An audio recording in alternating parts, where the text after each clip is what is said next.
என்னாகமும் 34 அதிகாரம். கர்த்தர் மோசேயை நோக்கி, நீ இஸ்ரவேல் புத்திரருக்கு கட்டளையிட்டு சொல்ல வேண்டியது என்னவென்றால், கானான் தேசம் அதன் எல்லைகள் உட்பட உங்களுக்கு சுதந்திரமாக கிடைக்கப் போகிறது. நீங்கள் கானான் தேசத்தில் சேரும்போது உங்கள் தென்புறம் சீன் வனாந்தரம் தொடங்கி ஏதோம் தேசத்தின் ஓரம் மட்டும் இருக்கும். கிழக்கே இருக்கிற உப்புக்கடலின் கடைசி தொடங்கி உங்கள் தென் எல்லையாயிருக்கும். உங்கள் எல்லை தெற்கிலிருந்து அக்ராபீம் மேடுகளை சுற்றி சீன் வனாந்தரம் வரையில் போய் தெற்கிலே காதேஸ் பர்னேயாவுக்கும் அங்கே இருந்து ஆத்சார் அதாருக்கும் அங்கே இருந்து அஸ்மோனாவுக்கும் போய் அஸ்மோனாவிலிருந்து எகிப்தின் நதி வரைக்கும் சுற்றி போய் கடலில் முடியும். மேற்றிசைக்கு பெருங்கடலே உங்களுக்கு எல்லை, அதுவே உங்களுக்கு மேற்புறத்து எல்லையாயிருக்கும். உங்களுக்கு வடதிசை எல்லை பெருங்கடல் தொடங்கி ஓர் என்னும் மலையை உங்களுக்கு குறிப்பாக வைத்து, ஓர் என்னும் மலை தொடங்கி ஆமாத்திற்கு போகிற வழியை குறிப்பாக வைத்து, அங்கே இருந்து அந்த எல்லை சேதாத்திற்கு போய் அங்கே இருந்து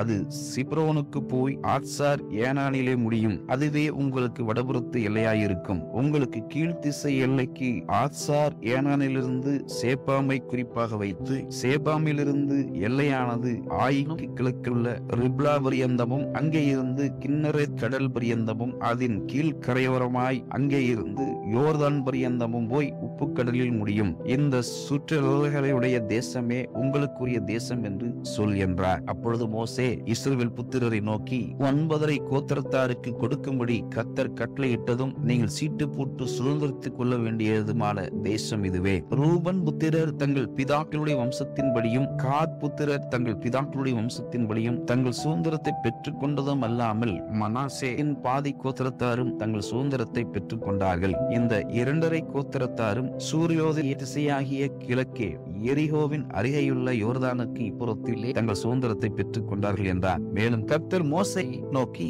உங்களுக்கு தேசத்தை பங்கிட்டு கொடுக்கும் மனிதரின் நாமங்களாவன ஆசாரியனாகிய எலாசரும் நூனின் குமாரனாகிய யோசுவாவுமே. அன்றியும் தேசத்தை பங்கிடும்படி ஒவ்வொரு கோத்திரத்தில் ஒவ்வொரு தலைவனையும் தெரிந்து கொள்ளுங்கள். அந்த மனிதனுடைய நாமங்கள் ஆவன: யூதா கோத்திரத்துக்கு எப்புனேயின் குமாரனாகிய காலேபும், சிமியோன் புத்திரரின் கோத்திரத்துக்கு அம்மியோதின் குமாரனாகிய சாமுவேலும், பென்யமின் கோத்திரத்துக்கு கிஸ்லோனின் குமாரனாகிய எலிதாதும், தான் புத்திரரின் கோத்திரத்துக்கு எக்லியின் குமாரனாகிய புக்கி என்னும் பிரபுவும், யோசேப்பின் குமாரனாகிய மனாசே புத்திரரின் கோத்திரத்துக்கு எபோதின் குமாரனாகிய அன்னியேல் என்னும் பிரபுவும், எப்பிராயிம் புத்திரரின் கோத்திரத்துக்கு சிப்தானின் குமாரனாகிய கெத்துவேல் என்னும் பிரபுவும், செபுலோன் புத்திரரின் கோத்திரத்துக்கு பர்னாகின் குமாரனாகிய எலிசாபான் என்னும் பிரபுவும், இசக்கார் புத்திரரின் கோத்திரத்துக்கு ஆசானின் குமாரனாகிய பல்தியேல் என்னும் பிரபுவும், ஆசேர் புத்திரரின் கோத்திரத்துக்கு செலோமியின் குமாரனாகிய அகியூ என்னும் பிரபுவும்,